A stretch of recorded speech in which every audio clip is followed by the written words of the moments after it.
Abini held her breath, pressed flat against the cool hardwood floor beneath the enormous mahogany bed, barely stifling a laugh. The white wedding dress, which she still hadn't changed out of since the ceremony, billowed around her like a cloud, the veil tangled in the box springs above her head. If Omari sees me like this, looking like a tiny angel climbing out from under the bed, he's going to have a heart attack, she thought, picturing her new husband walking into the room. He'd search every corner, calling out worriedly until she burst out yelling, "Surprise!" And they'd laugh until they cried, just like in the old days. Back then, Omari was different, fun, carefree, with bright eyes and a contagious laugh. He used to show up under her window at midnight with an acoustic guitar, singing the blues until the neighbors started yelling and threatening to call the police. She would dash out in her pajamas and fuzzy bunny slippers, and they'd run off, giggling like teenagers, even though they were both well over 30. The door creaked open, but instead of her husband's familiar footsteps, Abini heard the distinctive clack of her mother-in-law's heels. Zola swept into the room with that air of authority she always carried, as if this were her territory, her domain, where she was the absolute queen. "Yes, Shanice, I'm home now," she said into her phone, settling down precisely on the edge of the bed Abini was hiding under. The springs groaned, forcing the bride to flatten herself even further against the floor. No way. The girl turned out to be very docile. Too much so, I'd say. Omari says she's practically an orphan, that her daddy is some nickel-and-dime engineer at a plant, barely scraping by. I went personally to see her place, a hovel in some run-down building out in Decatur. A shame, truly. But now my Omari has leverage. Abini felt her blood run cold. Docile. Orphan. Her father was an engineer, yes, but not just any kind. He was the head of design at Kinetic Designs, LLC, a defense industry firm, a modest man who never boasted about his position. The apartment in that old building actually belonged to her late Aunt Clara, and her father kept it for sentimental reasons, because he'd grown up there. In reality, they lived in a spacious, 3-bedroom condo in the affluent Buckhead neighborhood. Abini simply hadn't felt the need to flaunt any of that to her future mother-in-law. "You understand, Shanice? The plan is simple," Zola continued. Abini heard the telltale click of a lighter. Omari had sworn to her that his mother had quit smoking 10 years ago. They'll live together for 6 months, a year at most. Then Omari starts saying they're not compatible. I'll play my part. I'll say the daughter-in-law doesn't respect me, talks back, can't cook, the house is a mess. You know, the usual routine. They'll get an amicable separation, and the condo, which is in her name now, of course, will claim it in court. Omari put up the money. We have all the receipts saved. Besides, the girl won't put up a fight. What can a girl from the country do against us? Omari and I have it all mapped out. Zola's phone rang again. "Hello, Omari? Yes, son, I'm in your room. No, your brand new wife isn't around. She's probably out celebrating with her friends. Don't worry, she can't escape now. She's got the ring on her finger, the seal on the certificate. Done deal. Bird in a cage. Just remember what we talked about. No weakness. From day one, she needs to understand who runs this house, and don't you dare give in to her little tears or tantrums. They're all the same. You give them an inch, and they take a mile. Drive safe, son. I'll stay a little longer. I'm going to smoke a cigarette. I'll open the window so the smoke doesn't stink up the place. Wouldn't want your little wife to start complaining." Abini lay beneath the bed, feeling the world crumble around her. She was trembling, not from the cold, but from betrayal, rage, and disgust. The man she had entrusted her life to was a fraud, an accomplice in his mother's scheme to rob her, and the signs had always been there. She remembered how Omari insisted the condo be put solely in her name. "Baby, it's easier with the paperwork and you'll feel more secure. It's yours," he'd said, kissing her forehead. And she, the fool, had believed him. She also recalled Zola's probing questions about her family. "And your mother? You don't have anyone else left? Oh, what a tragedy, the poor little girl." Those looks, which Abini had mistaken for tenderness, were actually pure calculation, the cold instinct of a hunter sizing up her prey. Zola stood up from the bed, paced the room, and stopped in front of the mirror. "Don't worry, Shanice. Patience. I put up with my late husband for 30 years until he finally kicked the bucket. And now the house, the properties, and the accounts are mine. He thought I was some country bumpkin only fit for making soup. Let this one believe it too. All the better. Well, darling, I'll let you go. I'll call you tomorrow and tell you how the lovebirds' first night went. If they even find each other, that is." She let out a nasty little laugh and left the room. Abini remained motionless for a long time, afraid to move. Then slowly, she crawled out, sat on the floor, and hugged her knees. The dress was covered in dust, the veil ripped, but none of that mattered.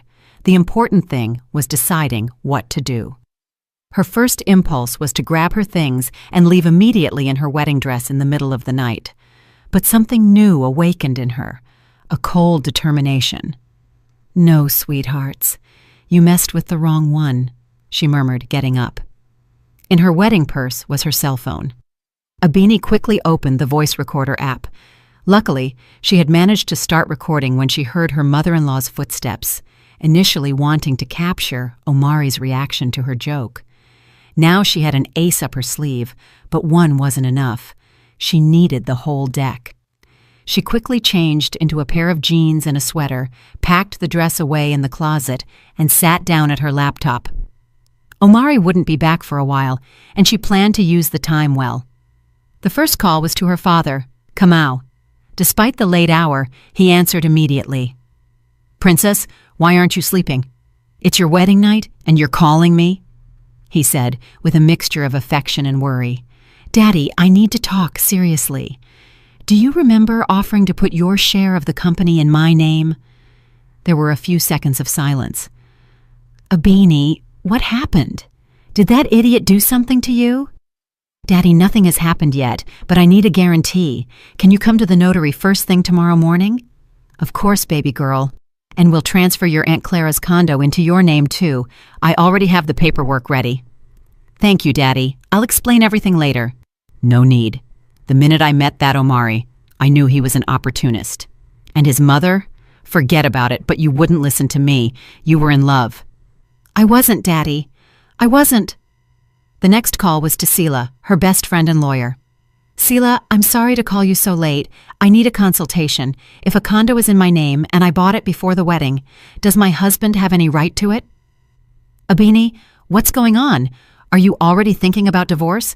The wedding was today." "Sila, just answer. If I bought it before the wedding and it's only in my name?" "It's separate property.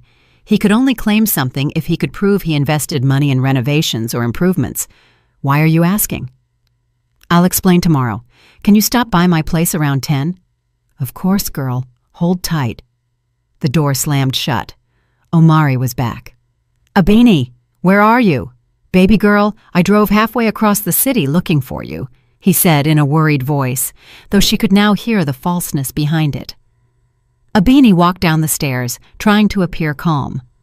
"Hi, my love. I was just tidying up a little and I changed my clothes." Omari hugged and kissed her, and Abini had to make a huge effort not to pull away.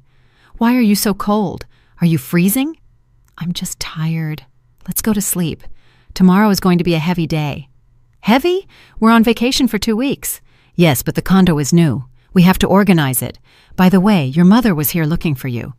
"My mother? What for?" Omari's voice tightened. "I don't know. I was in the shower. I just heard the door. Maybe she left a gift." They went to bed, and Omari fell asleep right away. Abini, on the other hand, lay there with her eyes open, planning. She had 2 weeks of vacation to put everything in order. In that time, she had to gather proof, protect her assets, and teach those scoundrels a lesson they would never forget. And she knew exactly how to do it. The next morning, Omari woke her with a kiss. "Good morning, Mrs. Ramos," he hummed. Abini almost corrected him. "It's Vargas on my passport." But she stopped herself. "Good morning. Do you want coffee?" "Sure. And an omelet, if it's not too much trouble. Your mother says you're a wonderful cook." Abini almost burst out laughing. Yesterday, that same mother told her friend that her daughter-in-law couldn't cook. "Of course, sweetheart. Go take your shower. I'll make breakfast." While Omari showered, humming some pop song, Abini turned on her phone's recorder and hid it among the spice jars. Then she took a package of pre-made pancakes from the freezer. She heated them in the microwave and served them with whipped cream and jam. She decided not to make the omelet out of principle. He could be satisfied with what he got. "Wow, pancakes? Did you whip those up so early?" Omari came out of the bathroom in a robe, drying his wet hair. "Yes, especially for you," Abini replied with a smile. He sat down at the table, took a bite, and frowned. "They're weird, a little rubbery." "It's a new recipe. They're low-fat," she replied calmly, serving the coffee. "Oh, well. Hey, I was thinking, what if you include me on the condo paperwork? You know, so I can handle things with the HOA or repairs." Abini took a sip of coffee, deliberately drawing out the pause. "And why would you need that? I can take care of everything. Or do you think I'm not capable?" "No, of course you are, but, well, I'm the man, the head of the household." "Sure, honey. We'll talk about it later. I have plans with a friend today." "Which friend?" His tone turned suspicious. "Sela. You know her. We've been meaning to catch up for a long time." "Ah, her. That's fine, but don't be late. Mom is coming for dinner. Make something delicious." Abini smiled. "Of course, love. What is your mother like?" "She eats everything, but put some effort into it. The first impression is important." If Omari only knew the impression his mother had already made, he probably would have choked on his pancake. But Abini just nodded. "Will do." As soon as Omari left, supposedly to see his friends, though she was sure he was running to his mother to report on the progress of the divorce plan, Abini checked her phone.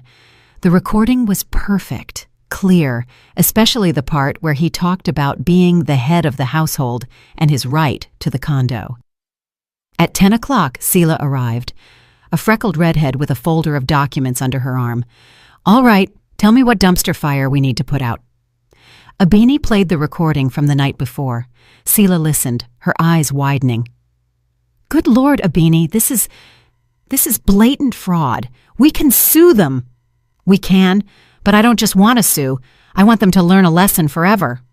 "Whoa, the lioness has finally come out. I always said you were too nice. Let's see what we have. A recording of the mother-in-law, another of Omari. The condo is in your name, but he put up the money and has the receipts." "Wait a minute. He formally put up the money?" "Yes, but it was actually mine. Remember the trust fund my dad set up for me when I turned 18? It had accumulated a good amount. I gave that money to Omari, supposedly for something shared, but he withdrew it in cash, as if it were his, and theatrically handed it to the seller right in front of his mother. I didn't think anything of it. I thought he just wanted to show off for her. And the transfer from your account to his? Of course. It was all done through the bank. Perfect. That's our smoking gun. All right, listen up." Sela spread the documents on the table and began to explain the plan. First, transfer all your money to accounts Omari doesn't know about. Second, formalize your stake in your father's company. Third, gather more evidence. And most importantly, show nothing. Act like the adorable wife until everything is ready. The doorbell rang. Her father had arrived with the notary. Kamau looked serene and steady, as always in difficult moments. "Good morning, Sela." "Abini. I brought Dr. Miller. He'll take care of everything." The notary, a gray-haired man in a crisp suit, placed the documents on the table. "So, we formalize the donation of 49% of the shares in Vargas Engineering and the transfer of the property at Republic Avenue, 245. "Correct," Abini nodded. "And this other document," her father added, taking out another folder, "is a power of attorney to administer the remaining 51% in case of my temporary incapacitation, just in case." While the papers were being signed, her father took Abini aside. "Now, are you going to tell me what's going on?" Abini played the recording for him. Her father listened in silence, his face hardening with every second. "The devils," he muttered finally, through gritted teeth. "Daddy, don't get involved. I'll handle this." "I know. You can do this alone. You're just like your mother, strong and determined. She'd be proud of you. But if you need anything, I'm right here." By nightfall, all the documents were ready. The money had been transferred to new accounts, and Abini had a plan perfectly mapped out. All that was left was to execute it. She went to the grocery store to buy what she needed for dinner. Zola eats everything. Perfect, she thought. She will eat everything. She bought chicken giblets for the broth, rice, margarine instead of butter, and, with special pleasure, a can of expired corned beef. She says I can't cook? We'll see. Back at the condo, she got to work. She prepared the broth with lots of bay leaves and peppercorns to make it spicy. The rice she overcooked until it looked like glue. She mixed the canned meat with boiled potato and mayonnaise, creating something that vaguely resembled a tuna salad. And the final gem was a cake made with lady fingers and a filling of margarine and sugar. "A work of art," Abini said, satisfied. Omari arrived at 7, and at 7:30 Zola appeared, dressed in a new pantsuit, her hair impeccable, wearing expensive perfume. "Abini, darling," she exclaimed, blowing a kiss in the air. "How are you two settling in? Happy? Of course you are. And what's for dinner? I haven't eaten all day. You know, the diet." With an innocent face, Abini began to set the table. First came the broth. Zola took a sip and immediately coughed. "What is this?" "Spices. My grandma's recipe. She was from the country," Abini replied, unperturbed. "Ah, the country. Right." Next was the rice cream. The mother-in-law looked at the grayish mass on her plate with obvious repulsion. "It's overcooked rice, very good for digestion." "I don't think so, thank you. I'm dieting." She didn't even touch the tuna salad, claiming an allergy to mayonnaise. And when Abini, with a triumphant air, brought out the cake, Zola stood up from the table. "You know, I'm feeling a little unwell. Must be the stress from yesterday. Omari, walk me to the car." As soon as they left, Abini went to the window. From there, she could see Zola gesticulating furiously, lecturing her son while he tried to justify himself. Finally, the mother-in-law got into her car and drove away. Omari returned, frowning. "Abini, what was that?" "What thing?" "That dinner. You ruined it on purpose." "Why would you say that? I worked so hard." "Hard? My mother says they don't even serve stuff like that in basic training." "Excuse me, I didn't know your mother was so delicate. You said she ate everything." "Everything, but not trash. How dare you talk to me like that, Omari? I spent all day cooking." A tear escaped Abini's eye. Her college drama classes had not been in vain. Omari softened instantly. "I'm sorry, sweetheart. I overreacted. It's just that my mother is used to a certain standard. I understand now. I won't cook for your mother again. She can bring her own food if my standard isn't good enough." "Come on, don't be like that. I'll take you out to a restaurant tomorrow." "We'll see," Abini murmured and went to their room. The following days unfolded at a strange pace. Omari was clearly following his mother's instructions. He complained about trifles, demanded an account of the money spent, and insinuated they should register his share in the property. Abini pretended to be a hurt but submissive wife while continuing to gather evidence. Her phone, always recording, became her best ally. One night, she got a gem. Omari and his friend Malik were drinking beers in the living room. After the third bottle, tongues loosened. "Imagine, Malik, my old lady set up a plan to take Abini's condo." "Great, right?" "And is the chick rich or something?" "Nah, she's just average. But the condo is in her name, and I put up the money, so in about a year, I get divorced, keep the place, and I'm free as a bird." "What if she sues you?" "Sue me where? Her daddy's a working stiff without 2 dimes to rub together for lawyers. My mother and I will eat her alive in 2 days." Abini, sitting in the next room, smiled. "Working stiff, you say? We'll see about that, my love." 1 week later, she decided she had enough evidence. It was time to act. The first call was to her mother-in-law. "Zola, it's Abini. I wanted to apologize for that dinner. Could you come over tomorrow? I'm going to prepare something special." "Oh, Abini, I don't know." "Please, I want to improve our relationship. You're like a second mother to me." That last phrase seemed to flatter Zola. "Well, all right, I'll come. But I warn you, I'm very particular about food." "Of course. I'll do my best." Then Abini called Sila. "Ready for the big day tomorrow?" "More than ready. I have all the papers and a little gift for your mother-in-law." "What gift?" "You'll see. It's going to be a bombshell." That night, Abini told Omari that his mother had accepted the invitation. "Seriously? Mom's coming after that dinner?" "I convinced her. I told her I want us to get along." "Very good. That's the right attitude. Mom loves to be respected." "I've noticed." "Hey, Omari, what if we invite a few more people? Your friends, for example." "What for?" "To make it more lively. A family dinner." Good idea. I'll invite Malik and his wife, Talia and Amare. Mom will be happy. She likes them." The next day, Abini really went all out. She ordered food from a nice catering company, decorated the table carefully, and even bought flowers. The guests started arriving at 7. First Malik and Talia, then Amare, and finally Zola. "Oh, this is lovely," the mother-in-law said, surprised. "Abini, congratulations. Now this is a standard." Everyone sat down at the table, and the toasts and compliments began. Zola relaxed and started telling anecdotes about Omari's childhood. "Remember, Omari, when you were 5 and you said you'd only marry a princess? Mom, please." "Well, it was a nice wish for a child. Of course, you didn't get a princess, but Abini's not bad either." That "not bad either" hung in the air. Abini stood up. "Friends, I want to propose a toast to our family. May there always be honesty, trust, and love in it." Everyone raised their glasses. "And now," Abini continued, "I want to show you something interesting. It's a recording I made by accident on our wedding day."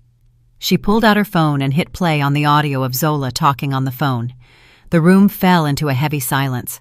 Only the mother-in-law's voice came out of the speaker. "The plan is simple.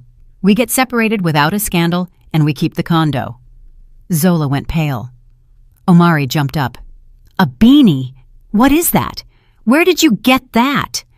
"Oh, my dearest husband, I was hiding under the bed. I wanted to play a trick on you, but it seems you're the ones who got the real joke in the end." That's a setup," Zola screamed. "It's fake." "Really? And is this fake too?" Abini played the recording of Omari talking to Malik. Talia looked at her husband with disgust. "And that's not all." The doorbell rang. Sila walked in, a folder in her hand. "Good evening. I'm attorney Sila Brooks. Zola, this is for you." She handed her an envelope. Zola took it with trembling hands. "What is this?" "A criminal complaint. You see, I did a little investigation. It turns out your late husband's death wasn't as natural as it seemed.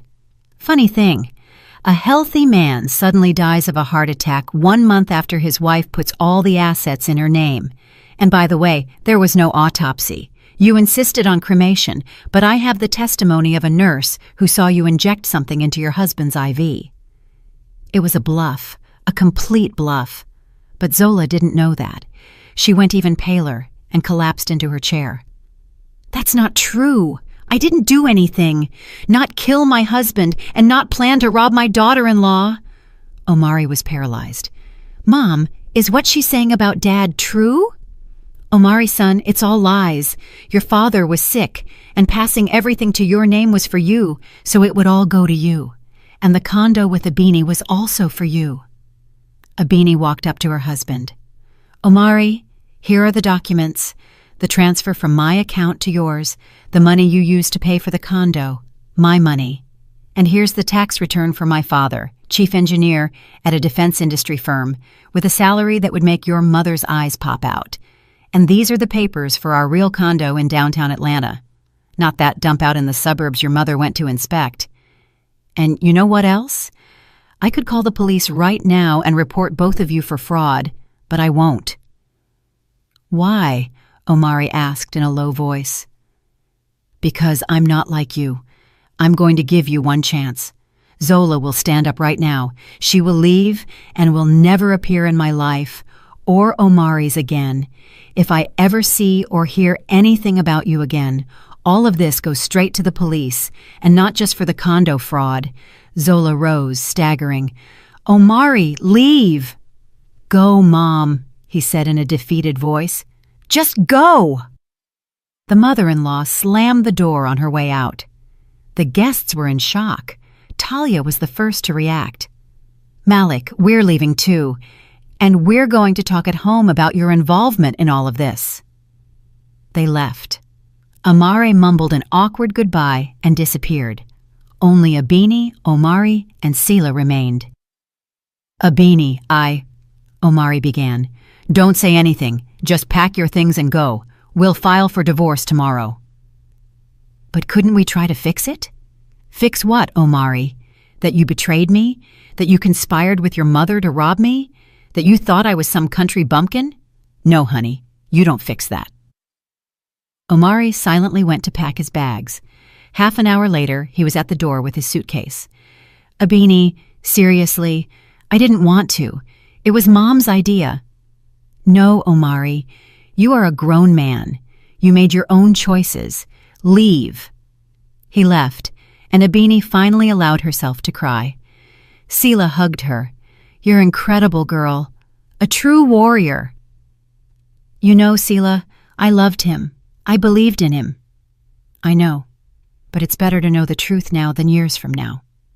"Yes, you're right. Thank you for everything." The divorce was quick and quiet.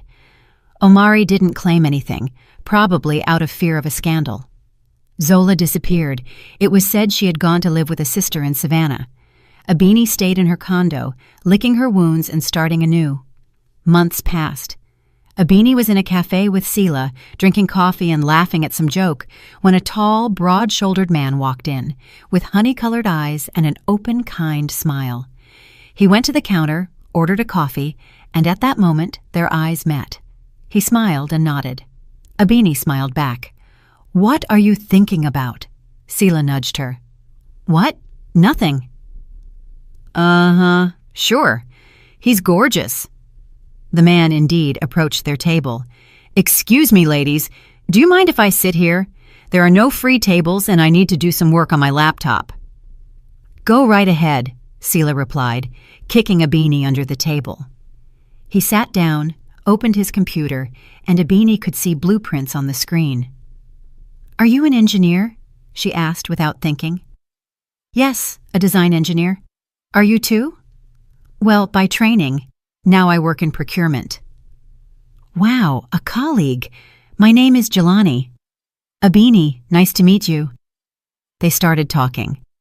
Jelani told her he had just returned from a long assignment and worked at the same research center where Abini's mother had worked years ago. Sila, with great discretion, excused herself with an urgent matter, not without winking at her friend first. Abini and Jelani stayed in the cafe until closing time, talking about work, books, and movies. "Abini, give me your number. I'd love to continue this conversation," he said as they left the premises. Abini smiled and dictated it to him. "I'll call you tomorrow. I'll be waiting." That night, she couldn't sleep. Her heart was racing, and she couldn't stop thinking about Jelani. "Don't fall in love, Abini. Don't take another step. No more naivety," she repeated to herself, but her heart wouldn't obey. Jelani kept his word and called her the next day. He invited her to a jazz club. Then came a concert, a walk in Piedmont Park, a dinner at a small, cozy restaurant. He was attentive, affectionate, with a great sense of humor, and most importantly, honest. No games, no masks. On the third date, Abini decided to tell him about her failed marriage. Jelani listened carefully, without interrupting. "You know, Abini, your ex-husband is a complete fool. To lose a woman like you for pure greed. Do you really believe that?" "I'm sure of it. Any normal mother-in-law should have been praying for a daughter-in-law like you. Smart, beautiful, independent. Abini blushed. Are you exaggerating? Not one bit. And I'll tell you something else. I'm glad he was an idiot. Otherwise, I never would have met you. 1 month later, Jelani introduced her to his mother, Nyala, a sweet, educated woman, a literature professor. Nyala welcomed her like a daughter. Jelani has told me so much about you. I'm so happy he finally found a woman who's worth it. Over tea, Nyala told funny anecdotes from Jelani's childhood while he turned red and asked her not to embarrass him. The atmosphere was warm, familiar, and full of tenderness. One day, while walking in the city at sunset, they ran into Omari. He was with an unknown woman. He looked dejected, thin, and sad. Seeing Abini on Jelani's arm, he stopped. Abini, hi. Omari, you look well. Thanks. You too. It was a lie, but Abini didn't want to hurt him. I wanted to apologize for everything. No need. That's all in the past. My mother is gone for good. We have no contact. I'm sorry, Abini said sincerely. For all the betrayal, losing a mother always hurt. Omari nodded and continued on his way. His companion was asking him questions, and he was answering in monosyllables. Your ex? Jelani asked. Yes. Do you want to talk about it? No. He's the past. I have the present and the future. She looked at him and smiled. Jelani squeezed her hand. That night, Abini received a call from her father. Princess, how are you? Very well, Daddy. I can hear it in your voice. That Jelani of yours is a good man. I looked into him a little. What, Daddy? I have a right to know who my daughter is dating. And the boy is excellent. Good family, hard worker, no vices. And best of all, he looks at you like you're the eighth wonder of the world. Daddy, please. I'm just telling the truth. Take care of him, and take care of yourself, too. 6 months later, Jelani proposed to her without grand gestures or a public spectacle. Simply during a dinner at home, he pulled out a ring and said, Abini, marry me. I want to wake up with you every morning. I want to have children who look like you. I want to grow old by your side. Abini laughed and cried at the same time when she said yes. The wedding was simple, only close friends and family, without luxury or spectacle. Sila was the maid of honor and cried throughout the ceremony. I'm so happy for you, girl. Abini's father walked her down the aisle and whispered, Your mother would be so proud of you. You're strong like her. Nyala wept with happiness as she hugged her new daughter-in-law. Welcome to the family, daughter. That night, when the guests had left, Abini and Jelani sat on the balcony of their condo, drinking champagne and looking at the stars. You know, Abini said, I think it was all worth it. What do you mean? That whole story. If it hadn't happened, I never would have met you. Fate, Jelani smiled. I don't believe in fate. I think we build our own lives. My wise engineer, he said, smiling. Let's go to sleep. Let's go. But you know what? I'm never hiding under a bed again. They laughed and went inside. A year passed. Abini was in the doctor's office and couldn't believe what she was hearing. Congratulations. You are 8 weeks pregnant. She left the clinic as if in a dream. Pregnant. She and Jelani were going to have a baby. She pulled out her phone to call him, but she stopped. That news had to be given in person. That night, she prepared a special dinner and put on the same dress she wore when Jelani proposed. He arrived tired from work, but seeing the table set and his wife dressed up, he was surprised. Did I forget a date? An anniversary? I have good news. Wonderful news. She handed him the ultrasound image. Jelani looked at it for a few seconds, then looked up incredulous. This is real? It's real. He picked her up in his arms and started spinning her around. I'm going to be a father. Abini, my love. We're going to be parents. The following months flew by. Jelani took care of her as if she were made of glass, satisfying all her cravings. Craving strawberries at 3 in the morning? He'd raced to the other side of the city to find them. Nausea from the smell of coffee? The coffee disappeared from the house. Niala knitted booties and baby clothes, and Abini's father ordered the best crib on the market. In the 7th month, Abini ran into Zola in a baby goods store. Her ex-mother-in-law looked aged, tired. Seeing her, she froze. Her gaze dropped to Abini's belly. "Are you pregnant?" "Hello, Zola." "Yes, pregnant." "By him? Your husband?" "Yes, the new one, the real one." Omari can't have children. The doctors told him after the accident when he was young. I dreamt of a miracle, but... She fell silent. I didn't know that, so he hid that from me too. "Zola, what are you doing here? Do you work at this store?" "Yes, I'm a clerk. After all that scandal, I was fired. Thanks to your friend, the lawyer, everyone found out.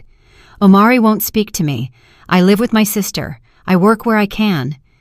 Abini felt a pang of compassion. Yes, this woman had tried to ruin her life, but seeing her like this was punishment enough. "I'm sorry it ended this way." "Don't be a hypocrite. I know I got what I deserved, but do you know what the worst part was? I lost my son, my only son. He won't answer my calls. He won't open the door for me. I don't even know how he's living." "I saw him about 6 months ago. He didn't look well, but he was with a girl." "Thank you. At least for that, Abini. I know I have no right, but forgive me. I was blinded by ambition. I wanted the best for my son, and I destroyed his life and mine." Tears ran down her face. Abini remained silent. "Forgive? How do you forgive a betrayal like that?" "Zola, I can't forgive you, but I don't blame you either. Everyone makes their own choices and bears the consequences. Yours brought you here. Mine luckily led me somewhere else. I wish you well." She turned and walked towards the exit. Abini called out to her, "Zola, take care of your happiness. Don't repeat my mistakes." Zola nodded, and Abini left. At home, she told Jelani everything. He hugged her. "You did the right thing. There are things you can't forgive, but you can let go. And you did. You know, I feel bad. She lost everything, and she lost it all by herself. It was her decision. We have another life, other values, and soon a little miracle will arrive, one we're going to raise with love and honesty." The delivery was difficult, but Jelani was by her side the whole time, holding her hand and whispering words of encouragement. When the nurse placed that tiny, crying being on her chest, Abini broke down in tears of joy. "It's a girl," the doctor announced. "A girl," Jelani repeated, his voice trembling. "Our girl." They named her Nia, in honor of Abini's mother. She grew up cheerful, curious, with her mother's green eyes and her father's smile. Grandpa Kamau spoiled her with toys and sweets. Grandma Niala read her stories and taught her poems. When Nia turned 3, Abini became pregnant again. This time, a boy was born. Kai, quiet and thoughtful from day one. Nia welcomed her brother with enthusiasm, becoming his little helper, rocking him solemnly and singing lullabies. Life was calm and happy. Abini returned to her job as an engineer, and now both she and Jelani worked in the same design office. They left together every morning and returned together every evening. They spent weekends with family or strolling in the park. One day, when Nia was 5 and Kai was 1, they ran into Omari in the park. He was with a boy of about 3 and his pregnant wife. Seeing Abini with her family, he approached. "Hello." "Hello, Omari." "Are these your children?" "Ours," Jelani corrected, wrapping an arm around his wife's waist. "They're beautiful, aren't they? They look like their mother." "Thank you. And you have a son too?" "Yes, and soon we'll have a girl. This is Tisha, my wife." The woman smiled shyly and said hello. "I'm glad to see you well, Abini. Seriously, I've thought a lot about everything that happened. If I could go back in time—" "No need, Omari. Everyone has their own path. Yours led you to Tisha and your children. Mine to Jelani. It had to be this way." "I guess so. I've never been able to forgive my mother. I just can't. She wrote to me recently. She wants to see me. She says she wants to meet her grandchildren, but I'm not ready. That's your decision. But remember that children are not to blame for the mistakes of adults. Maybe it's worth giving them a chance to know their grandmother. Think about it. Omari nodded, said goodbye, and they walked away, each going their separate ways. Nia tugged on her mother's hand. Mom, who was that man? An old acquaintance, my love. Was he sad? Yes, a little bit. We're not sad, are we? We are happy. Jelani picked up his daughter in his arms. Abini took Kai's hand and they continued walking. A happy family that had built their joy on honesty, love, and trust. Another 5 years passed. Nia entered middle school and turned out to be a brilliant student, especially in math. The inheritance from the engineer grandfather was noticeable. Kai became passionate about painting, and his watercolors adorned all the walls of the house. And little Serafina, barely 1 year old, the third and surprising but very much awaited daughter, took her first steps, wobbling and falling on her bottom amid everyone's laughter. One night when the children were asleep, Abini and Jelani were in the kitchen drinking tea. You know, I was thinking today that 10 years have passed since that whole story, Abini said. What story? My first wedding. Ah, that one. Forget about it. Why stir up the past? It's not to stir it up. It's just that if it weren't for that episode under the bed, none of this would exist. You, the kids, our happiness. You're getting philosophical, Jelani joked. A little. You know, I don't regret anything. I'm even grateful for the pain. It made me stronger. The doorbell rang. It was Sila with a bottle of wine and a cake. Am I interrupting? You never interrupt. Come in. The three of them sat down and poured the wine. What are we toasting to? Jelani asked. To justice, Sila exclaimed, raising her glass. Remember that guy who tried to swindle my client? Well, today the judge sided with us completely. And do you know who his lawyer was? Zola. What? The ex-mother-in-law herself. It seems she reinvented herself, but it didn't help her at all. She lost the case disastrously. Abini became thoughtful. So Zola had managed to rebuild her life, study, and get a job. In a way, she deserves credit, Abini said. Credit? After everything she did to you? Sila protested. Sila, she was already punished. She lost her son, her position, her money, but she didn't give up. She started over. That takes guts. You're a saint, Abini. I'm not a saint. I'm just a happy person. And happy people don't hold grudges. Later, when Sila had left and Jelani went to check on the children, Abini stepped onto the balcony. The city lights glittered and music could be heard in the distance. She thought about the strange path that had led her there, from being a naive young woman, ready for a joke on her wedding night, to becoming a strong woman, mother of 3, and a successful professional. You're going to get cold, Jelani said, putting a blanket over her shoulders and hugging her from behind.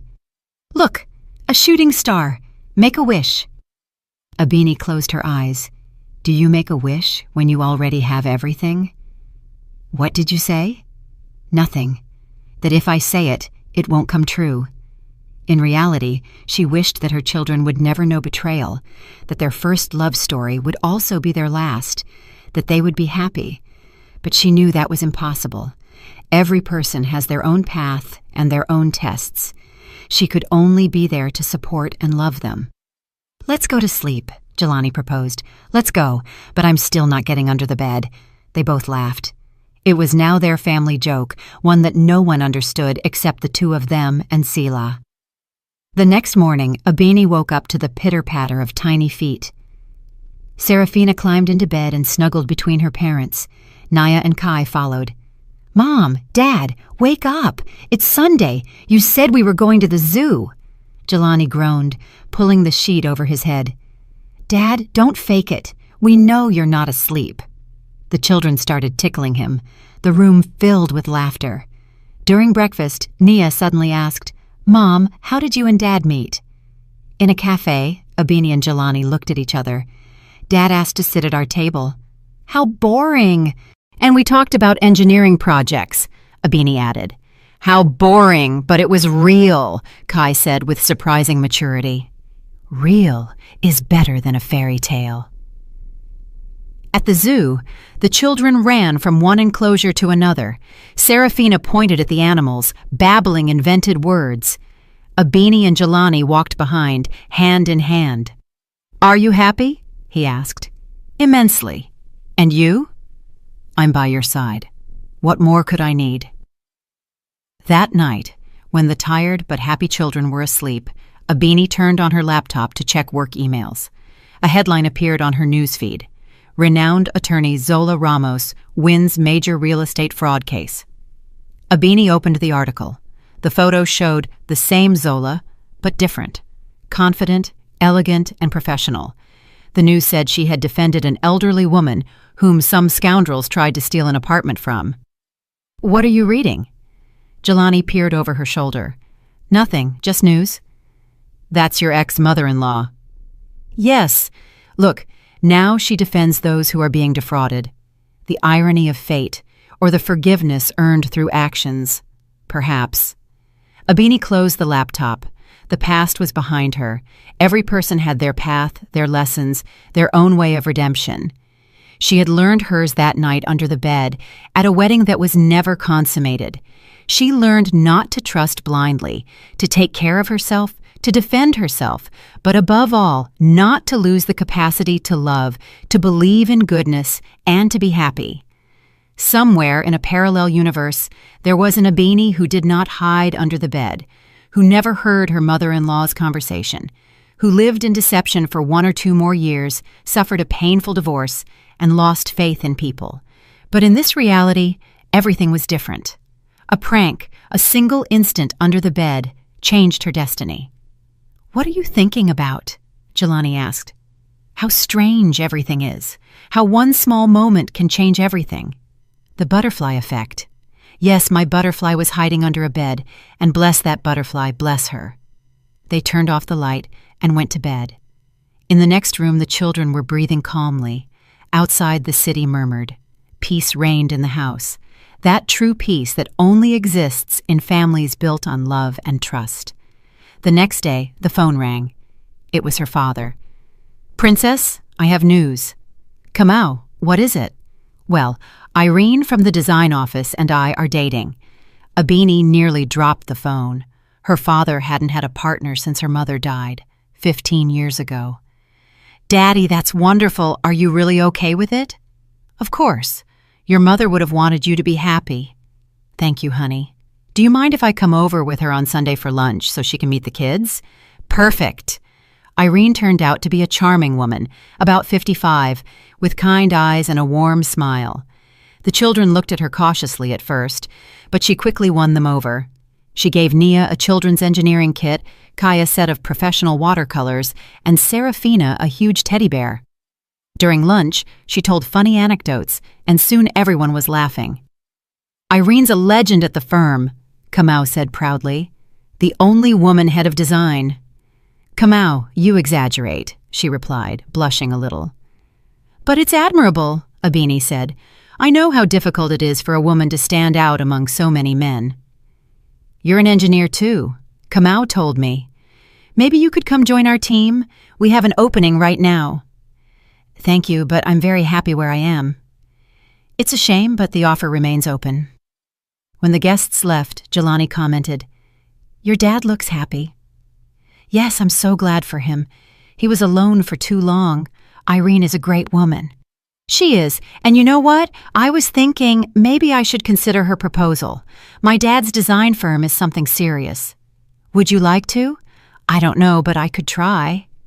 1 month later, Abini joined her father's team at the firm. The work was demanding, but fascinating. Irene became not only her colleague, but also her friend, and soon after, her stepmother.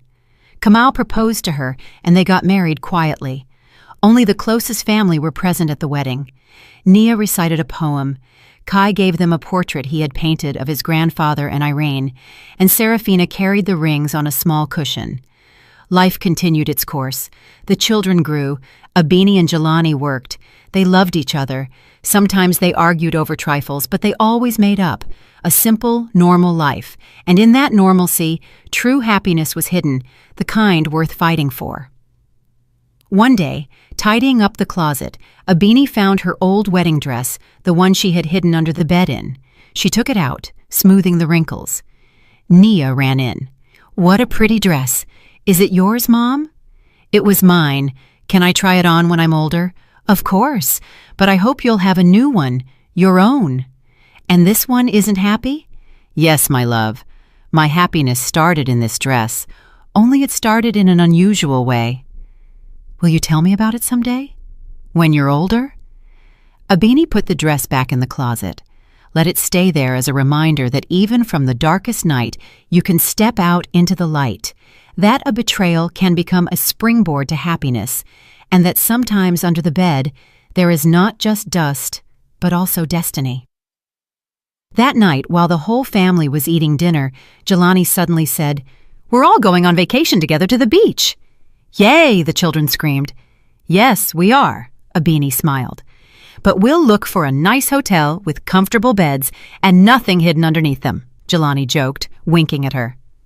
"What kind of secrets are those?" Naya asked curiously.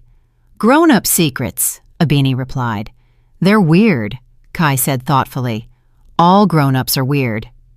"That's true," Jelani nodded and kissed his wife. Serafina hit the table with her spoon. "Eat!" Everyone burst out laughing, an ordinary night in an ordinary family. And in that everyday life, an entire life full of love, trust, and happiness was contained.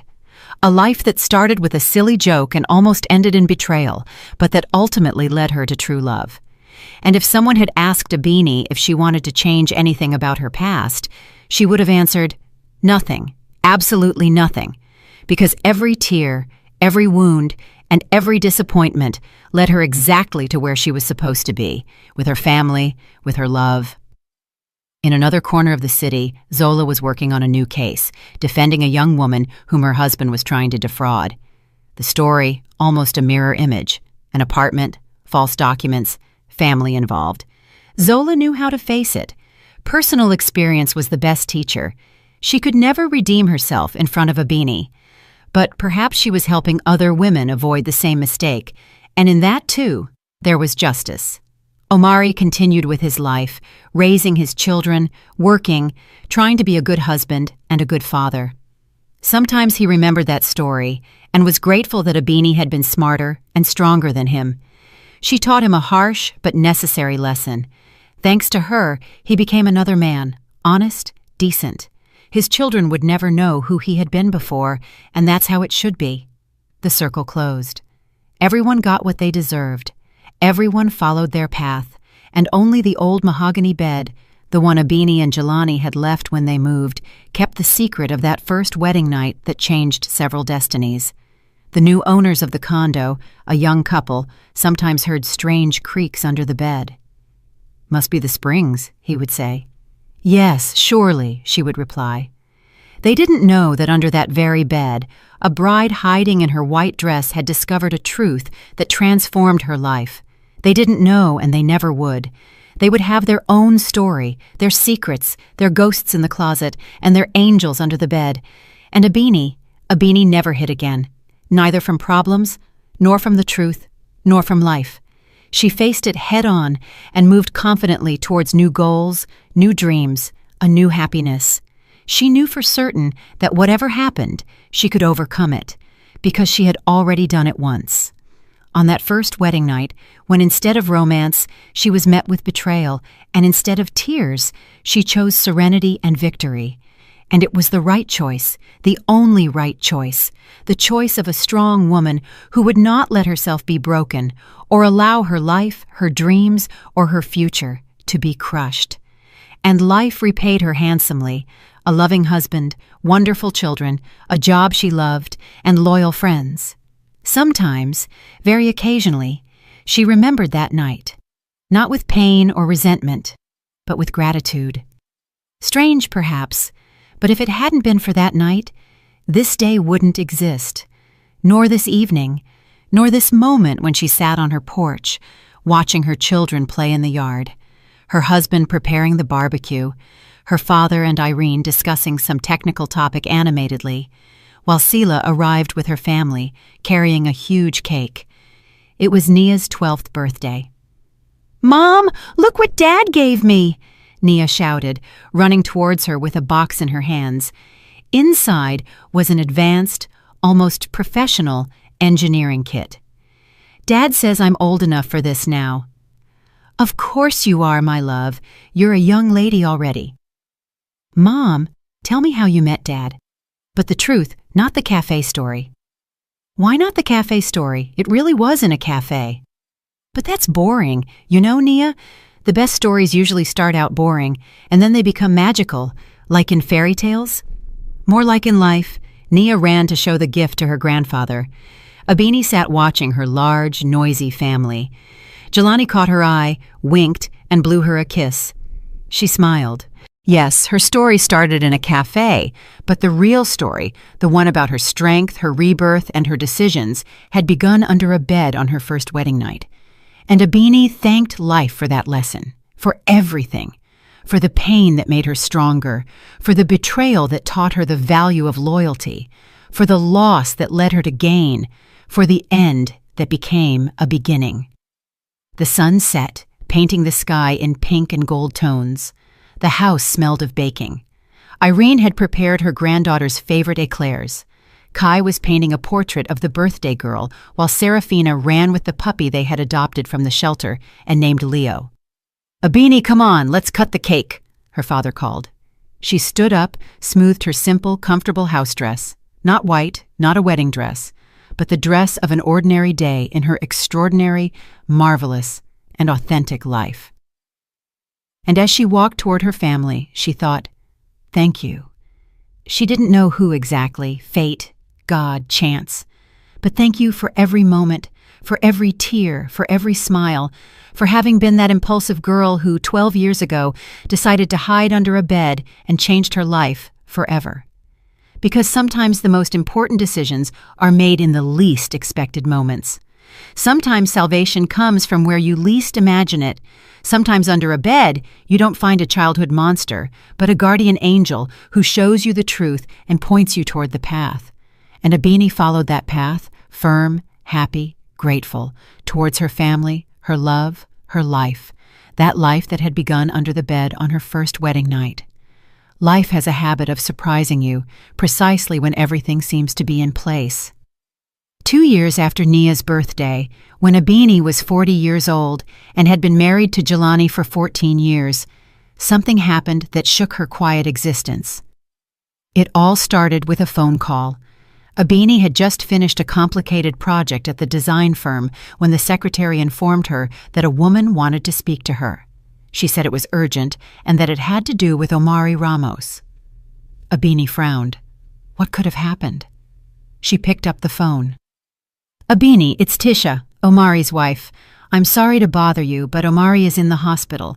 He had an accident. The doctors say he needs an urgent operation and he has a very rare blood type, A negative. Neither the children nor I have it. I know it's a lot to ask, but you wouldn't happen to be the same type." Abini felt her hands go cold. Indeed, her blood type was AB negative. "Yes, I am that type." "What hospital is he at?" "He's at Northside Hospital." "I'm coming," she interrupted. It's a matter of life or death. She got permission at work and drove straight to the hospital. In the intensive care hallway, Tisha was there, her eyes swollen from crying, with 2 children by her side, a boy of about 9 and a girl of 7. Seeing her, Tisha jumped up. "Thank you for coming. The doctors are waiting for you." Abini nodded and went to the lab. While they were drawing blood, she thought about how strange it all was. The man who had once tried to defraud her now depended on her help. And she was doing it, not for him, but for those children who didn't deserve to lose their father. The operation went well. Abini wanted to leave, but Tisha stopped her. "Please stay. I'm scared. I don't have family here, and my mother-in-law Zola is abroad. I can't reach her." Abini looked at the frightened little ones, hugging each other. All right, I'll stay. They sat in the hallway, drinking vending machine coffee. Tisha began to speak. It turned out that she knew the whole story from day one. Omari told me everything. He said he had been an idiot, that he lost the best thing he had, that it took him years to forgive himself, but he met me, and everything started to get better. He just never could reconcile with his mother. She tried, writing him letters, but he sent them back unread. As evening fell, the doctor came out with good news. Omari had woken up. The danger had passed. Tisha broke down in tears of relief. The children hugged her. Abeni silently stood up to leave, but Tisha stopped her. Do you want to see him, please? In the room, Omari was pale, connected to tubes and monitors. When he saw Abeni, he tried to smile. Thank you, he whispered. Tisha told me you gave blood. Saying thank you is an understatement. Not an understatement after everything I did. Abeni, forgive me. I know you said you already had, but I need to hear it again. Abeni was silent for a few seconds, then replied, I don't hold a grudge, Omari. You have a beautiful family. Take care of them. I will. And are you happy? Yes, very happy. I'm glad. Seriously, I'm glad. Abeni left the hospital after dark. Jelani was waiting for her in the car. She had told him everything on the phone. You did the right thing, he said, hugging her when she got into the car. I'm proud of you. I couldn't do anything else. There were children involved. Come on, Abeni. Let's go home. Ours are waiting for you, too. At home, Nia, who was 14 and thought she was an adult, received her with crossed arms. Mom, is it true you saved a man's life? Who told you? Dad, that's incredible. Mom is a hero. No, Nia, I'm not a hero. I just did what I had to do. And who was that man? An old acquaintance, the sad man in the park. Her memory was excellent. Yes, and why did you help him if he was sad? Because sometimes you have to help even those who have hurt you. That's called compassion. The story with Omari had an unexpected continuation. 1 week later, Zola showed up at Abeni's office. She had aged a lot, her hair completely gray, her face lined with wrinkles, her gaze tired, but she still stood tall with dignity. Abeni, may I speak with you for a moment? Good morning, Zola. Please sit down. I came to thank you for Omari. Tisha told me. You don't have to. Yes, I do. I've thought a lot about what I did, what I lost all these years. You were right. Everyone makes their own choices. Mine cost me my son, but you didn't let that choice cost him his life. Thank you. Zola stood up to leave, but stopped at the door. You know, I now help women who have been defrauded, free of charge. It's my way of redeeming myself. Not to you. I know I won't earn your forgiveness, but to myself, to God, if he exists. Zola, she turned around. I forgave you a long time ago, not for you, but for me. Carrying the grudge is too heavy. Go see your son. He'll be in the hospital for at least a week. Maybe now is the time to talk. Zola nodded and left.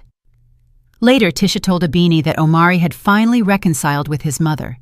It wasn't easy or immediate, but the ice began to melt. Zola began to visit her grandchildren, helping with care without imposing, and the children accepted her. Abeni's life continued its course. Nia entered a specialized high school for science and math. She dreamed of being a programmer.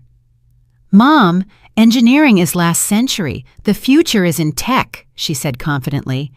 Kai, at 12, was already participating in art exhibitions. His teacher said he had enormous talent. Serafina turned 8. She was the spitting image of Abeni as a child, just as lively, determined, and with character. Until one day, Serafina came home from school crying. What's wrong, my love? Abeni asked worriedly.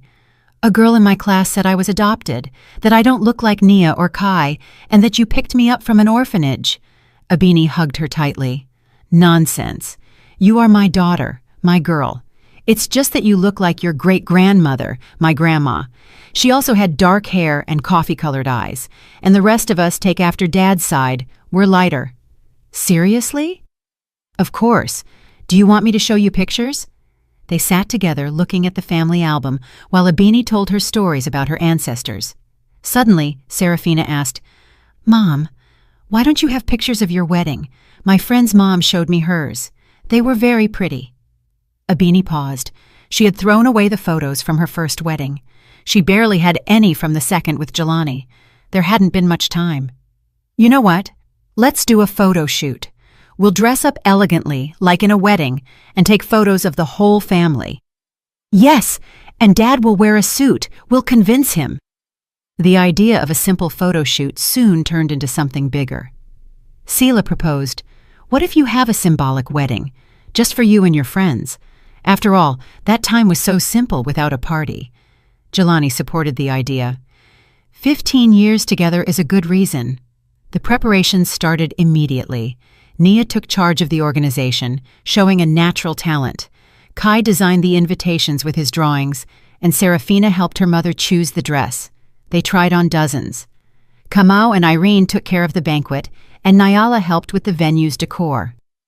1 week before the event, Abini received a letter with no return address. Inside was a photo, her and Omari at their first wedding, and a note. "I thought you should have this. Not as a memory of the bad, but as a symbol of the path you have traveled. With respect."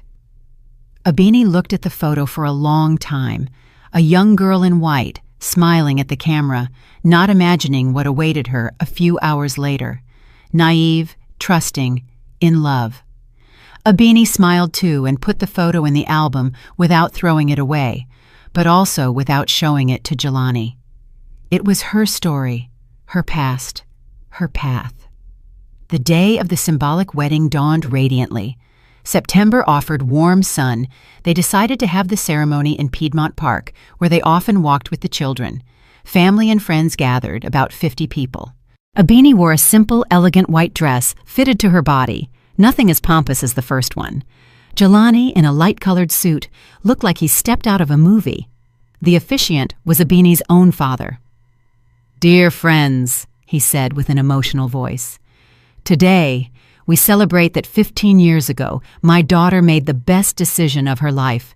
She chose Jelani. And Jelani made a wonderful mistake.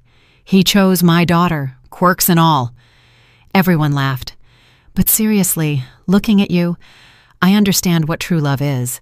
It's not just romance or passion. It's daily work, respect, mutual support. It's knowing that no matter what happens, there's someone by your side who won't betray you or abandon you. Abini, Jelani, looking at you and your children, I know you have built what many only dream of, a true family." "Kiss!" everyone shouted. Abini and Jelani kissed amid applause. Nia took photos with her professional camera, her new passion for a year. Kai sketched the scene in his notebook. Serafina ran among the guests, saying her mother was the most beautiful bride in the world. Sila gave a moving speech. "I have seen Abini's whole story from the beginning. She has always been a fighter, a force of nature. But with Jelani, she has also become a happy woman, and that is golden." Nyala read a poem of her own composition that no one knew she wrote.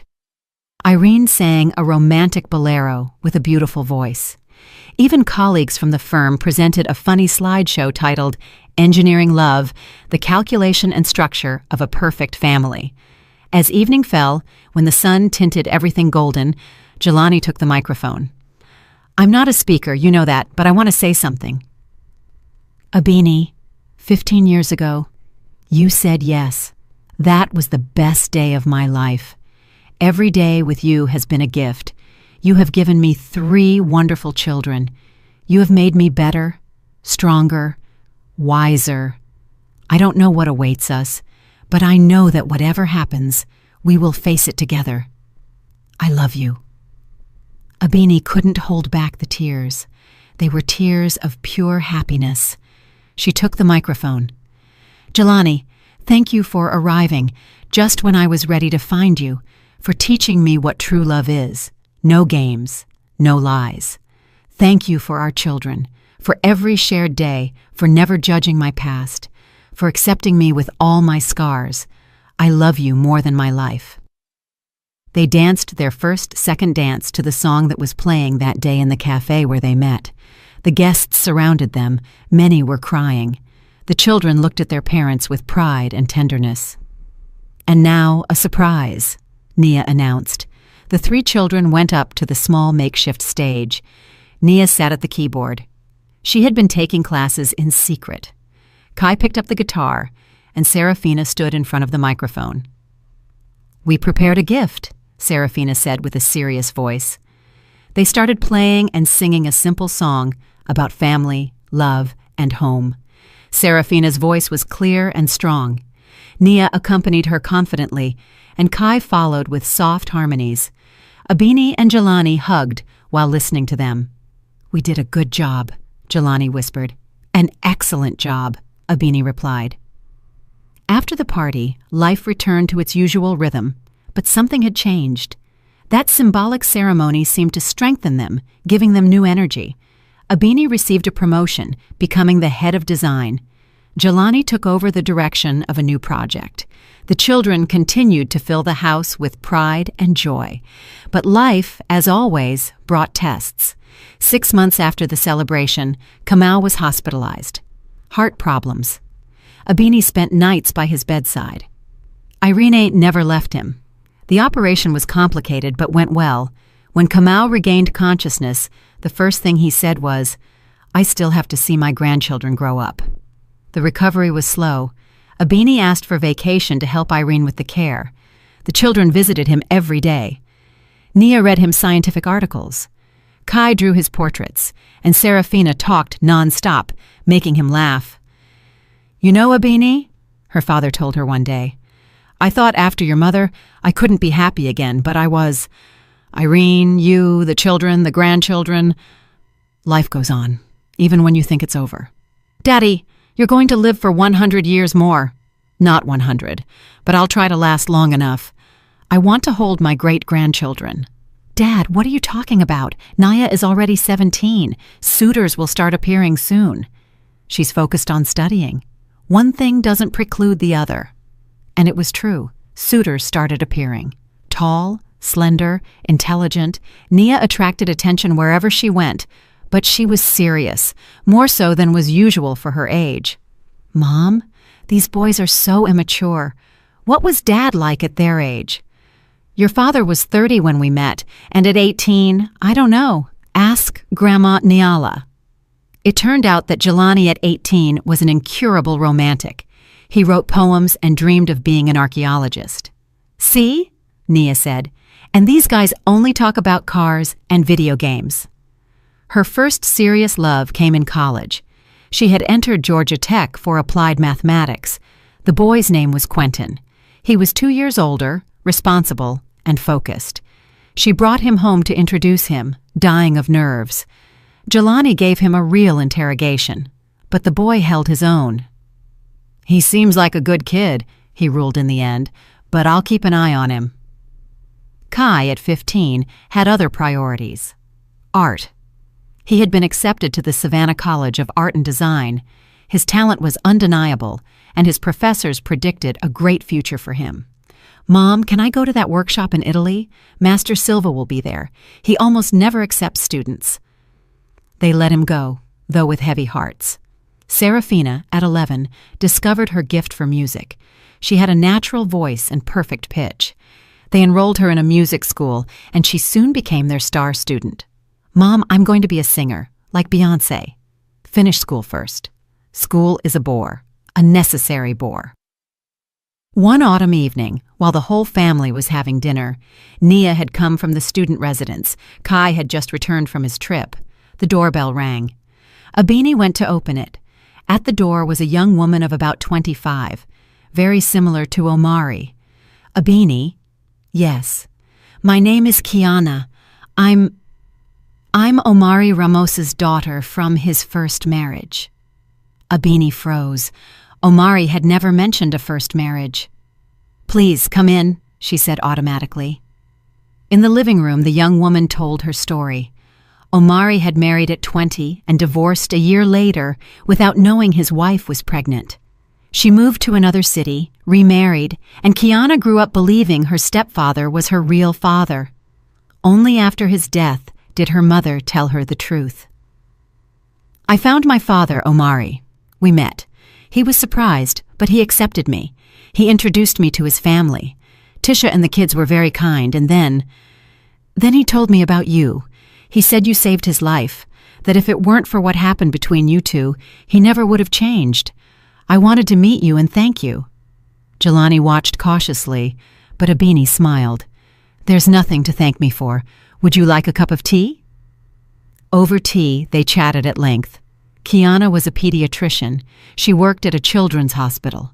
Intelligent, cultured, with a sparkling sense of humor. Serafina immediately took to her, full of curiosity about medicine and children. Do you mind if I visit sometimes? Of course not. Come whenever you want, Abini replied. Over time, Kiana started coming more often. She became friends with Nia. They had a lot in common. She helped Kai with anatomy for his drawings and even gave Serafina singing lessons. She had sung in the university choir. Little by little, she became almost part of the family. One day, she arrived accompanied by a young man. I'd like you to meet Sergio, my friend. The friend was a surgeon at the same hospital. Friendly, cheerful, with a charming sense of humor. At dinner, he told medical anecdotes, making everyone laugh. Kai immediately hit it off with him. Sergio also drew in his spare time. You know, Sergio said goodbye, I've heard so much about you from Kiana. She says you're the perfect example of a family, and she's right. Thank you for welcoming her this way. It means a lot to her. In the spring, great news arrived. Kai won an international competition for young artists. The prize, a residency in Paris. Mom, Dad, it's my dream, he said excitedly. Of course, they let him go, though with heavy hearts. They all went to the airport to see him off. Kai hugged his mother tightly. Don't cry, Mom. I'm not leaving forever. I know, son, but you're my first little bird flying so far. I'll be back, Mom. My home is here. Without Kai, the house seemed empty. Although Serafina continued to fill it with laughter, and Nia came home on weekends, something was missing. Abini found herself preparing her son's favorite dishes, even when he wasn't there. Jelani missed him too, though he concealed it. Abini's refuge was work. She was appointed director of a major project. The design of a new system for a space station was a demanding and fascinating task, and she immersed herself completely in calculations, blueprints, and tests. One night, staying late, she heard sobs in the adjacent lab. It was Carla, a young technician. What's wrong? Through tears, Carla explained that her fiancé, whom she was about to marry, had cheated on her and taken another woman to their apartment. She was left without a home and without hope. Stop crying, Abini said firmly. Tears don't solve anything. I have a spare room, Kai's room. You'll stay there for now, and then we'll see. Carla looked at her as if she were an angel. Abini, but how? No buts. Collect your things. Let's go. Jelani received the new tenant calmly. Saving someone again, huh? And what did you want me to do? Leave the girl on the street? Serafina was delighted. Finally, she had someone to talk to about girl things. Carla turned out to be an excellent guest. She helped around the house, taught Serafina English, and made delicious cakes. Abini, how did you meet Jelani? She asked one night. Abini smiled and told her the story of the cafe, the blueprints, and how she had been afraid to trust in love again after a betrayal. And your first husband? Carla asked cautiously. That's another story, a long one with a moral. I'll tell you someday. But she didn't have to. 1 week later, Carla's ex-fiancé showed up at the engineering firm begging for forgiveness. He put on a show with flowers and knelt in front of everyone. Carla was paralyzed, and Abini intervened. Young man, what kind of drama is this? I love Carla. I was an idiot. You were, and you still are. Carla, do you want to talk to him? The girl shook her head. Well, this is over. Disappear before I call security. The guy left, but started waiting for her in front of the building every day. Jelani had to have a man-to-man conversation. After that, the ex disappeared forever. 1 month later, Carla met Miguel, a programmer from the department next door, quiet, smart, wearing glasses, the complete opposite of the former, but he looked at Carla as if she were a goddess. Abini blessed that relationship. 1 year later, they got married. Carla came to Abini's house with tears in her eyes. "If it weren't for you, I never would have met Miguel. You're my fairy godmother." "I'm no fairy," Abini replied tenderly. "I was just there at the right time." Kai returned from Paris, more mature, with a beard, smelling of paint and turpentine. "Mom, it's incredible there, but you know what? There's no place like home." He brought gifts for everyone, paintings he had done there, including a family portrait done from memory that they hung in the living room. Nia graduated with honors and received several job offers. She chose a research center. "I want to do science, not design websites."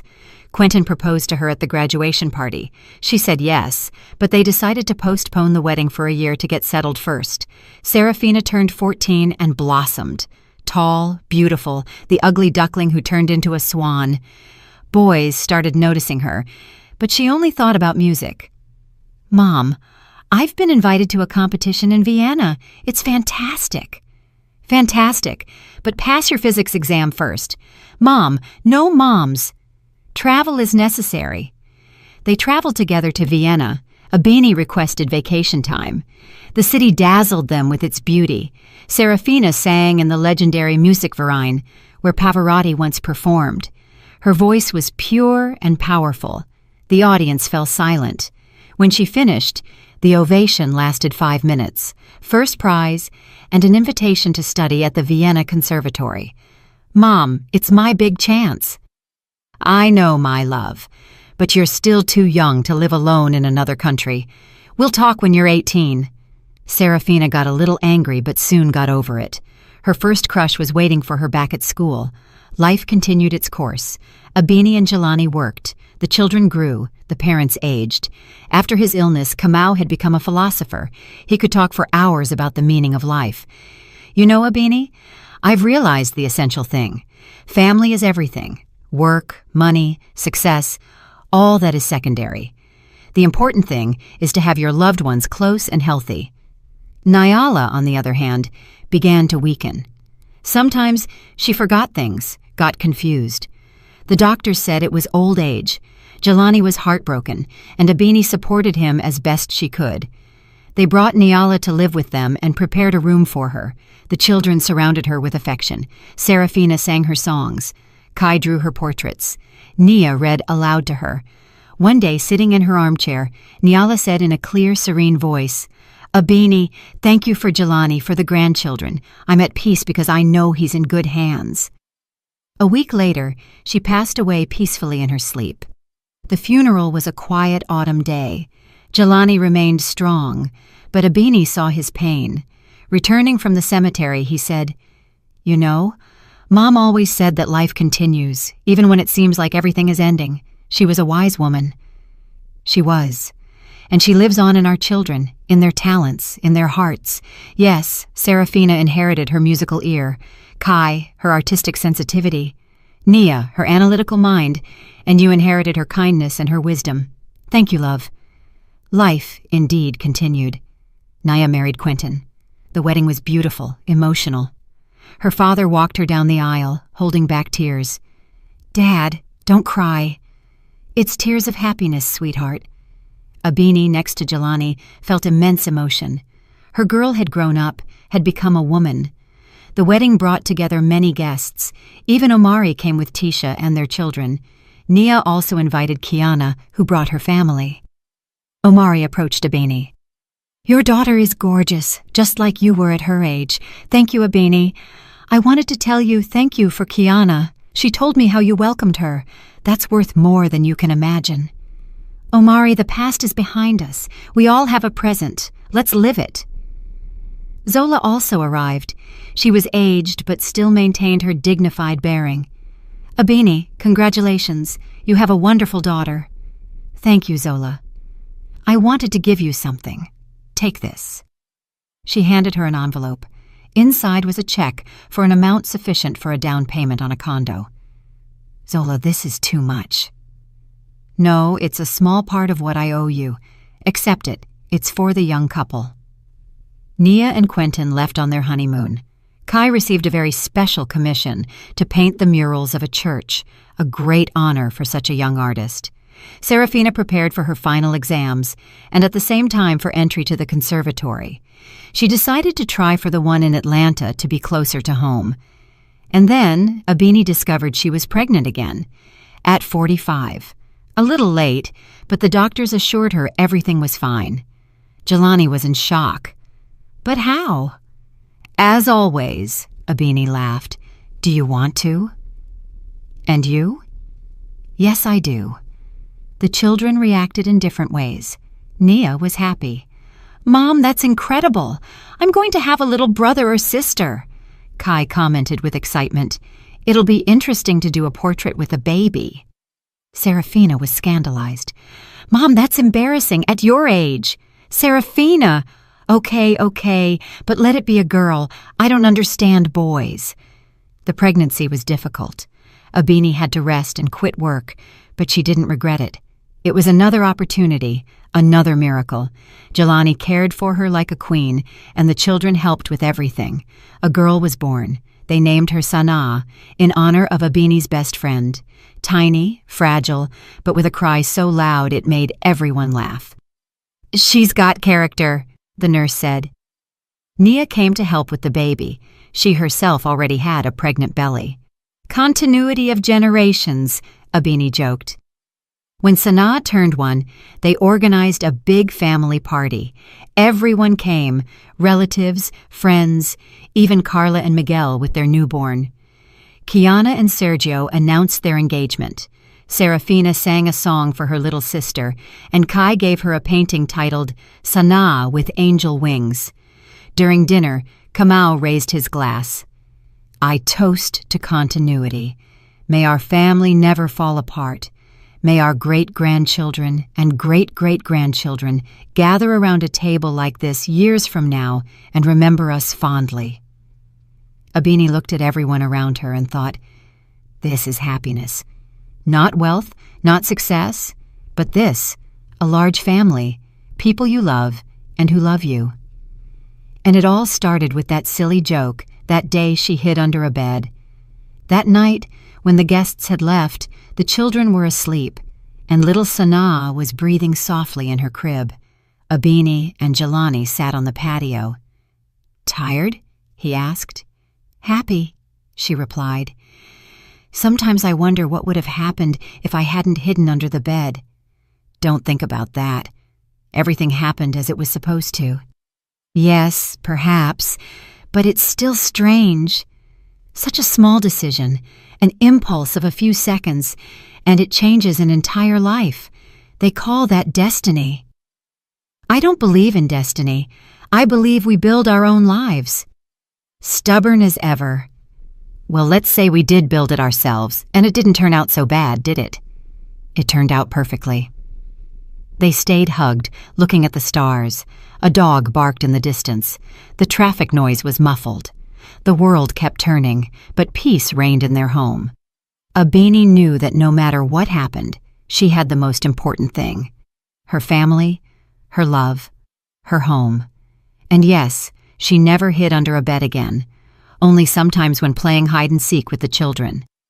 But that was a different story. 3 years passed. Little Sana became a lively 4-year-old, just like Serafina when she was small, determined, with a strong character. Serafina finished the conservatory and was accepted into the Metropolitan Opera Chorus. Not yet as a soloist, but in the Met. Mom, this is just the beginning. In a few years, I'll be a soloist.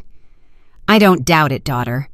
Naya and Quentin had a son they named Kamau, after the great-grandfather. Old Kamau was over the moon. My namesake. Irene, look at him. He looks just like me. All babies look alike, Kamau, she said, laughing. But yes, he's beautiful. Kai, to everyone's surprise, fell in love, and not with an artist or a muse as many expected, but with a nuclear physicist, Amara. A serious girl with glasses, capable of talking for hours about quantum mechanics. They met in a cafe. He was drawing, she was solving equations. "Mom, she's incredible. She sees beauty in the formulas and also in my paintings. She says my paintings are the visualization of the harmony of the universe. Then she is undoubtedly your soulmate." One Tuesday, Abini received a call from the hospital. "Mrs. Abini, Mrs. Zola Ramos is asking to see you. She doesn't have much time left." Abini remained silent. Go, after everything? But she remembered the eyes of that woman at the symbolic wedding, her sincere attempt at redemption, and she decided to go. Zola was in a palliative care room, very thin, her face yellowish, cancer, terminal stage.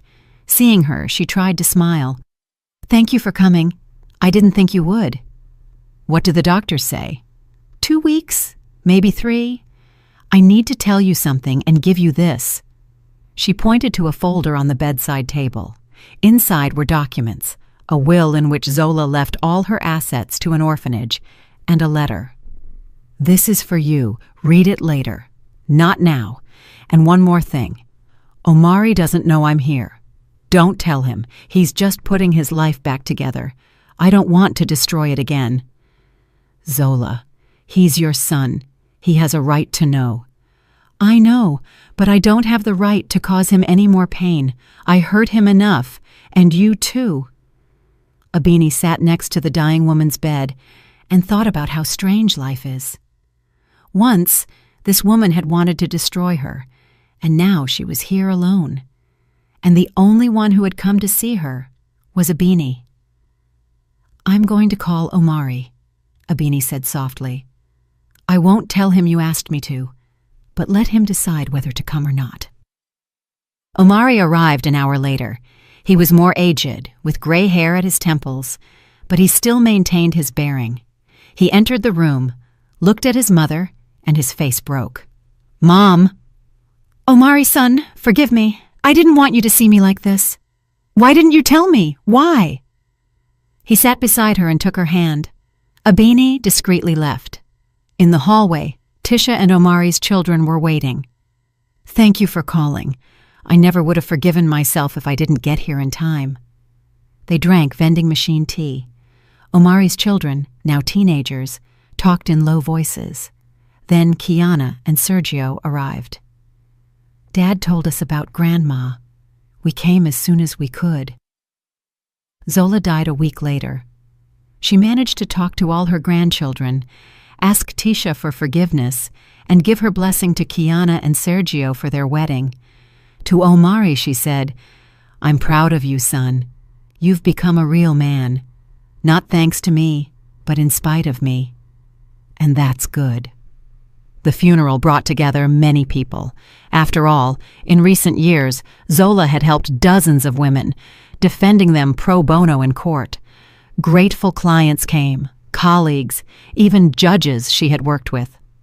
Abini stayed on the sidelines, but Omari approached her. "Thank you for everything. You gave me the chance to say goodbye to my mother and forgive her. That is priceless." At home, Abini opened Zola's letter. The handwriting was shaky, clearly written by a sick hand. "Dear Abini, I allow myself to call you dear, even though I don't have that right. Without knowing it, you became my greatest teacher. You gave me a lesson in strength, dignity, and the power of forgiveness. I have spent the last years trying to redeem the wrong I did to you, not to earn your forgiveness. I don't deserve it. But for my own soul, to leave this world having done at least a little good. Thank you for Omari. You gave me back my son when you called him. Thank you for teaching me what a true woman is like, strong but not cruel, intelligent but not manipulative, loving but not blind. I saw your family at that wedding. It is a beautiful family. Take care of it. And if someday your children ask you about your first marriage, tell them the truth. Let them know that even from the darkest night, you can step out into the light. You have proven it. With respect and gratitude, Zola Ramos. Abini folded the letter carefully and put it in a drawer. Maybe someday she would show it to her children, but not now. For now, she had another concern. Little Sana had caught the chicken pox, and the whole house was in a commotion. "Mom, I'm itchy," the girl complained. "Don't scratch, my love." "But I'm itchy." Abini put ointment on her, told her stories, and sang her songs. Jelani came home from work at noon to see his two girls.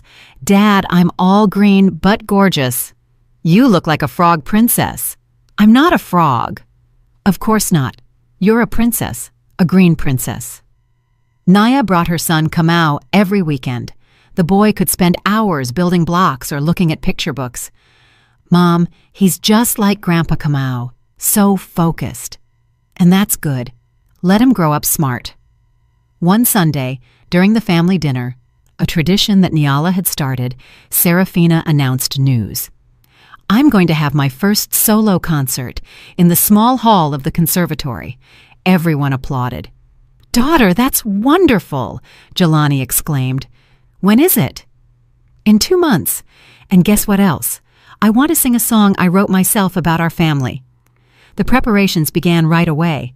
Serafina rehearsed at home, and her voice filled every corner. Even little Sana accompanied her, making up words. Kai designed the poster. Nia took care of the organization, and Abini sewed the concert dress.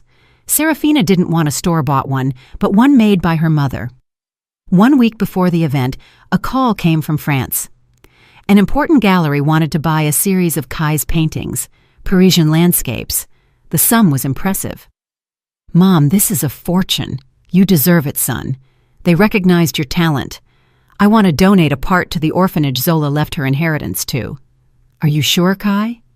"Yes, it's the right thing to do." On the day of the concert, the hall was packed. Family, friends, colleagues, even Carla and Miguel with their 2 children. Kiana and Sergio, already married, were there. Omari and his family sat in the back row. Serafina herself had invited them through Kiana. Serafina went on stage in the dark blue dress her mother had made, embroidered with silver threads like stars. The audience fell silent. She started with classical pieces, romances. Her voice was pure and powerful, filling the souls of everyone present. Then she said, "The next song I wrote myself," Serafina said with a trembling but firm voice. "It's about my family, about how family isn't always just blood. It's about the people you love and who love you, those who accept you as you are, those who are with you in joy and in sorrow. This song is for my parents, who taught me what true love is, for my siblings, each one unique and unrepeatable, and for everyone who has become part of our big family, by blood or by choice." And she started to sing. The song was simple but deeply moving. It spoke of a home where you are always waited for, of a mother's hands that heal all wounds, of a father's smile that gives strength to continue, of the importance of knowing how to forgive and move forward. Abini cried without trying to hide it. Jelani squeezed her hand. Even little Sana was silent, mesmerized by her sister's voice. When the song ended, the audience erupted in applause. Everyone stood up. Serafina bowed, smiled, and suddenly said, "Mom, Dad, come up on stage." Abini and Jelani looked at each other, confused, but their children literally pushed them forward. They stood there, hand in hand, while Serafina hugged them, and the audience continued to applaud standing. After the concert, there was a small reception. Everyone congratulated Serafina, praised her, gave her flowers. A famous producer approached her. "Girl, are you ready for the big stage? I can arrange a tour across the country for you." Serafina looked at him and then looked for her parents' eyes. "Thank you. But first, I want experience here at home. The big stage isn't going anywhere." Kamau, leaning on his cane, approached his granddaughter with watery eyes. "Serafina, I am very proud of you. Your great-grandmother, my mother, also sang, not professionally, but she had a beautiful voice. You get it from her. Tell me about her, Grandpa." And he told her the story of a woman who was a nurse in the war, who sang to the wounded in hospitals, who believed that a song could heal the soul. That night, when the guests left, the family sat at home drinking tea and talking about the concert. Then Nia said, "Mom, tell us about your first marriage. The truth. We're adults now." Abini looked at Jelani, and he nodded, and she told them everything. How she wanted to play a prank and hid under the bed. How she heard her mother-in-law's conversation, Omari's betrayal, the revenge, and the forgiveness. The children listened with open mouths. "Mom, so that Omari man was your first husband?" Kai asked. "Yes." "And you forgave him after all that?" "Yes. It's not worth holding a grudge." "Mom, you're a hero," Serafina said. "I couldn't have done it." "Of course you could have. You are my children. You are strong too." "And Dad knew?" Nia asked. "From day one," Jelani replied. "Your mother was honest with me, and I loved her for that, for her honesty and her strength. Not every woman would be capable of going through something like that without breaking, without becoming bitter, while still retaining the capacity to love." Little Sana, dozing on the sofa, suddenly lifted her head. "And why did Mom hide under the bed?" Everyone laughed. "She wanted to play a trick on your uncle," Abini explained. "What a silly trick," the girl said seriously. "Under the bed is dusty and dark. I wouldn't do it." "And you're right. You shouldn't hide from anything or anyone." Another year passed. Abini turned 50, half a century. "How awful!" Serafina was scandalized. "Mom, we have to celebrate." "I don't want big parties." "Then we'll all go somewhere together, to the beach." Everyone loved the idea. They chose a quiet spot on the Gulf Coast and rented a large house facing the sea. Everyone went, even Kamo and Irene, although the doctors didn't recommend traveling far. "I haven't seen the sea in 10 years. I'm going." The 2 weeks by the sea flew by. They swam, sunbathed, and played volleyball. At night, they made bonfires, sang with Kai's guitar, and told stories. Sana built sandcastles with Grandpa Kamau. Little Kamau took his first steps in the sand, fell, and laughed heartily. On the last night, they organized a big festive dinner. Jelani raised his glass. "To my beloved wife, 50 is not an age. It's experience, Abini. You get more beautiful and wiser every day. Thank you for these 25 years together, for our children, for being who you are." Kamau added, "And as a father, I'll say this. Abini has exceeded all my expectations. You're not just my daughter. You're my friend, my support. Your mother would be very proud of you." Everyone toasted. And then Nia stood up. "I also have news. We are expecting our second child." There was applause, hugs, and tears of joy. "Now that's a birthday gift," Abini laughed. And suddenly Serafina said, "I have more news. I've been invited to La Scala for a scholarship." It was a bombshell. La Scala, the dream of any opera singer. "Serafina, that's incredible. I'm leaving in 1 month for 6 months." Kai didn't lag behind. "I've been offered a commission to paint a chapel in New Orleans. It's a great honor and a lot of work, at least a couple of years." "You decided to give us all the news on the same day," Jelani joked. "And why not? It's a special day." That night, Abini couldn't sleep. She went out to the seashore. The moon illuminated a silver path on the water. She thought about the years lived, about everything that had happened. Jelani approached and hugged her from behind. "Can't sleep? I'm thinking about how fast time goes by. It seems like only yesterday Nia was going to elementary school, and now she's expecting her second baby. That's life. Children grow and we grow old. Don't you regret it?"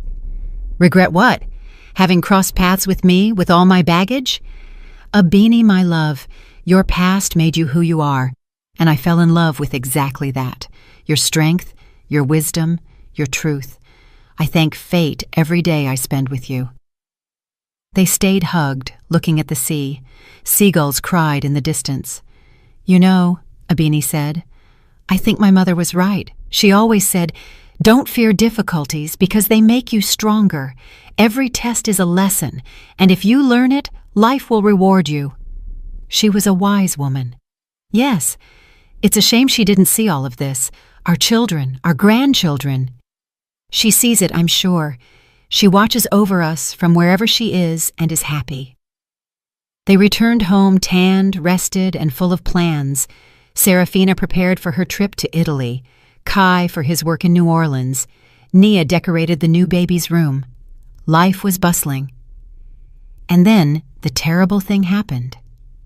Kamau was hospitalized. A stroke. Abini never left his side. The doctors fought, but in the end, when he regained consciousness, he could see his daughter and smile at her. "Abini, I'm proud of you. Live. Be happy." And he left. They buried him on a rainy October day. Many colleagues and friends came, everyone who had loved and respected him. Abini remained strong, but at home, when everyone left, she broke down in tears. Jelani hugged her. The children surrounded her. Little Sanaa stroked her hair. "Don't cry, Mommy. Grandpa is an angel now." Irina was left completely alone. She had no children of her own. Abini approached her. "Irene, you are not a stranger. Daddy loved you. Stay with us." Irene accepted, and a new grandmother appeared in the house. Life gradually returned to its course. Serafina went to Italy and sent letters full of emotion. Kai immersed himself in painting the chapel. Nia had a girl. "Sanaa, Mom, look, she looks like you." "All babies look alike," Abini smiled, remembering Irene's words. Sometime later, a letter arrived from the notary. Kamau had left a will. His assets, not small, were divided between his daughter and his grandchildren, but there was a special clause, a fund named after his wife, Naya, to help young women engineers. "Daddy," Abini whispered, crying over the documents. Even after his death, he continued to care for his family and honor the memory of the woman he loved. On New Year's Eve, Serafina returned from Italy, radiant and full of stories. "Mom, it's incredible there, but you know what? There's no place like home." At the New Year's Eve dinner, the whole family gathered. They toasted Kamau's memory, to new life, to little Sanaa, and to the future. And when the clock struck 12, Abini made a wish that everyone would be healthy and happy. A simple wish, but the most important one. She looked at her family, her husband, her children, her grandchildren, Irene, who was already part of them, and she understood that despite the losses and the pain, she was happy, truly happy. Did you like the story, and which city are you listening from? Let's meet in the comments. If you like the story, you can support me by sending a super thanks so I can keep bringing more stories like this. Thank you so much for your sweet support. I'm looking forward to your comments on the story. On the screen, you can see 2 new life stories that I highly recommend. There's so much more on my channel. Don't forget to subscribe. See you in the next life story with love and respect.